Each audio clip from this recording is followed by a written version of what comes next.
Saludos, buenos días o ya buenas tardes, son las 2:36 a Consejos que dan vida. Consejos que dan vida es una página, un canal que tenemos aquí en YouTube y del cual compartimos bastante palabra y diferentes cosas de acuerdo al nivel de conocimiento que Dios nos ha dado, ya sea en el área de la medicina, ya sea en el área de la teología o consejos de vida, de esos consejos que a diario tenemos.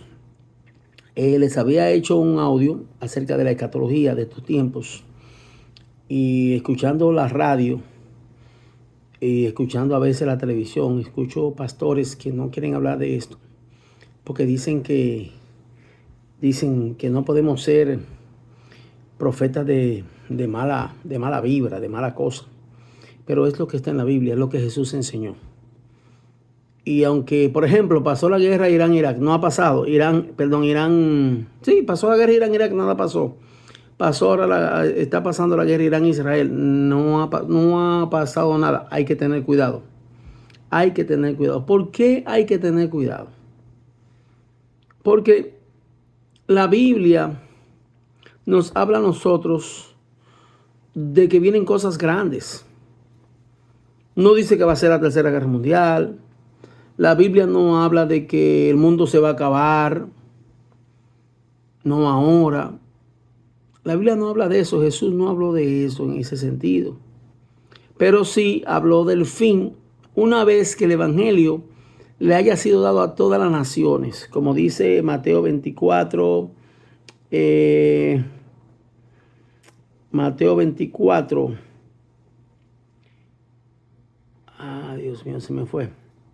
Ok, Mateo 24, 14. Y será predicado este evangelio del reino en todo el mundo. Y será predicado este evangelio del reino. ¿Qué es lo que se va a predicar? El evangelio del reino. El establecimiento, el evangelio de establecer el reino de Dios en el mundo. ¿Cuándo se establece el reino de Dios en el mundo? Nosotros oramos en el Padre nuestro. Jesús nos enseñó que su reino venga.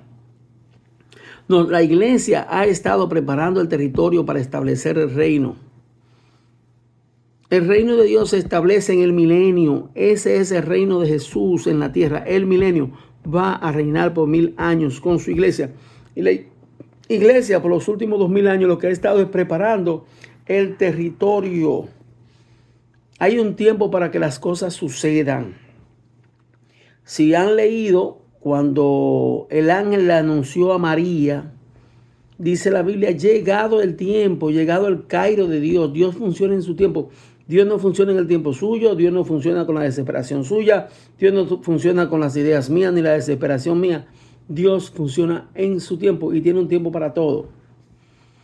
Los tiempos de Dios no se miden en tiempos cronos, se miden en tiempos 1000 años, 2000 años, 3000 años, 100 años, 200 años, 40 años, 400 años tuvo Israel en Egipto, 40 años en el desierto, 40 días. O sea, los tiempos de Dios no son como nosotros, que yo te digo en un rato, y tú estás esperando que yo en 1 hora, en 2 horas yo lo haga, más tardar. Si me paso, pues me criticas. Entonces dice, y será predicado este evangelio del reino en todo el mundo, para todas las naciones, y entonces vendrá el fin. ¿El fin de qué? Los discípulos le habían preguntado al Señor, ¿cuándo sería el fin del siglo? El fin de esta era, el fin de esta edad. Esta edad va a terminar. Se decía siglo, tradujeron siglo, Reina Valera, pero realmente la expresión es el fin de la era, el fin de la edad, el fin del tiempo en que el hombre tiene gobierno, en que el hombre tiene potestad y autoridad sobre la tierra. Claro, el príncipe de este mundo es Satanás e influencia al hombre. Pero ese tiempo se va a terminar y va a comenzar un nuevo tiempo bajo el orden de Jesús. Entonces tenemos los pastores que no les gusta predicar de esto porque se les pidan al Espíritu Santo que les ayude para que le enseñen a la gente. No siga predicando nada más que prosperidad y nada más que te va a ir bien. Y eso está bien, pero no siga en eso, por favor. Sea más equilibrado predicando, lea la palabra.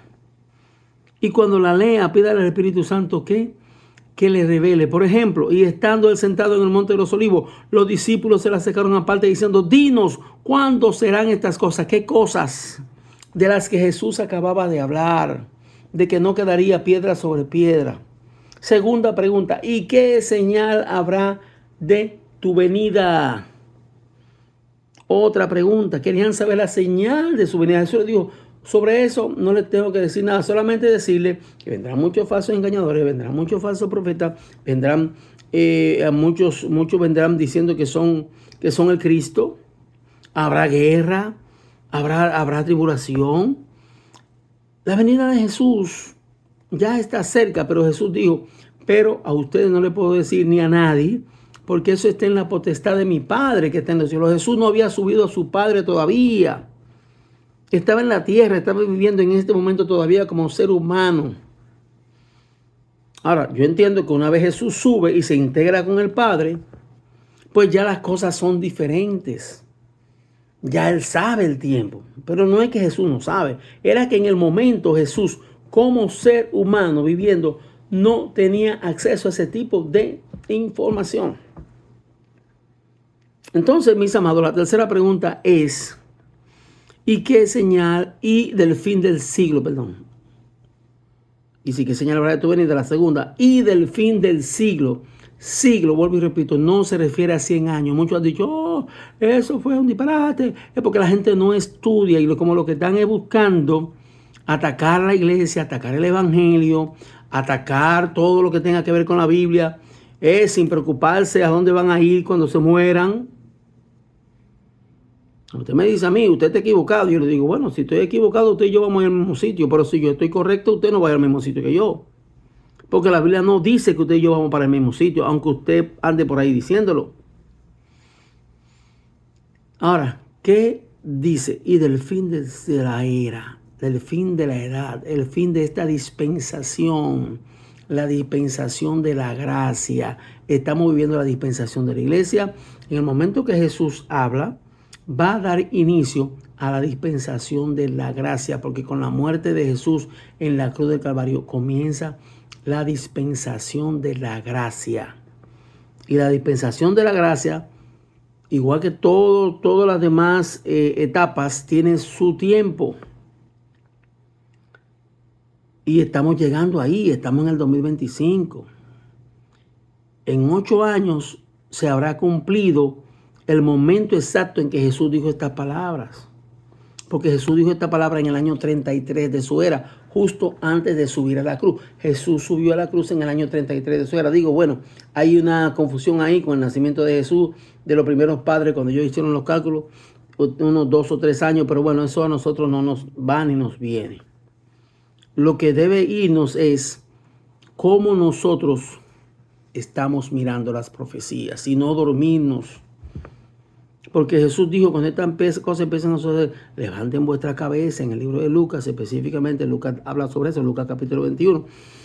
Levanten erguíos y levantad vuestra cabeza, porque vuestra redención se acerca.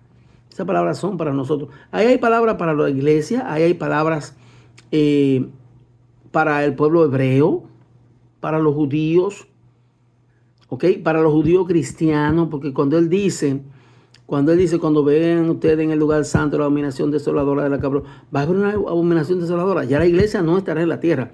Eso es para los que estarán en el templo, porque el tercer templo se va a reconstruir, mis amados. Otra palabra que es para los judíos es, entonces te entregarán a tribulación. La iglesia no va a pasar por la gran tribulación. Y os matarán y seréis aborrecidos de votar a la gente porque os mi nombre. Muchos tropezarán entonces y se entregarán unos a otros y unos a otros se aborrecerán. Y muchos falsos profetas se levantarán y engañarán a muchos. Y por haberse multiplicado la maldad, el amor de muchos se enfriará. Más el que persevere hasta el fin, esa parte es para nosotros también. Entonces, eso nosotros tenemos que irlo mirando. ¿Por qué? Porque cuando en el año 70 Tito Vespasiano destruye el templo, Jesús dice, los que estén en Judea, vayan a los montes. Salgan corriendo. Ellos no salieron corriendo. Los que conocían la palabra y los que ya leían Mateo en el 70, Mateo se escribe como en el 50 y algo, los que habían leído, cuando vieron esto salieron corriendo. Los judíos se sintieron traicionados porque se quedaron peleando, se quedaron allá en la torre esa que ellos habían hecho, que había, y ahí tuvieron 3 años peleando contra, y eso provocó la ira de Roma. Pero ellos se sintieron traicionados por el cristianismo. Por eso ahí se produjo un cisma que ha durado hasta ahora, que ahora es que se está subsanando eso. Pero usted y yo tenemos que leer la Biblia. Tenemos que leer la Biblia. Luego vamos a seguir con esa parte.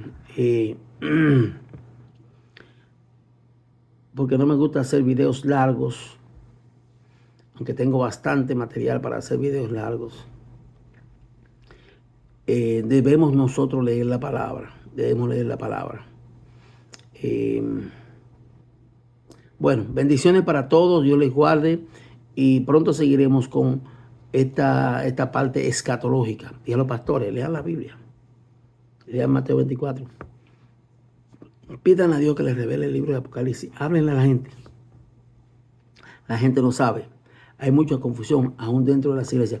Me da mucha lástima que gente de iglesia grande me están preguntando a mí cosas. Yo les digo, pero ¿dónde es tu pastor? ¿Tú tienes un pastor en tu iglesia? No, que me da brega de ese hombre y que la persona que me asignaron sabe menos que yo de esto. ¿Qué haces en un lugar donde no tienes oportunidad de crecer? Te metiste ahí porque es grande, porque no tienes mucho compromiso. No tienes acceso a tu pastor, no tienes acceso a un buen maestro. Tenemos que entenderlo. Entonces los pastores que bregamos con escatología nos hemos obligado a estar formándole gente a otro en ciertos aspectos. Bendiciones, Dios les guarde, cuídense. Pastor Andrés, consejos que dan vida. Estamos con Mateo 24.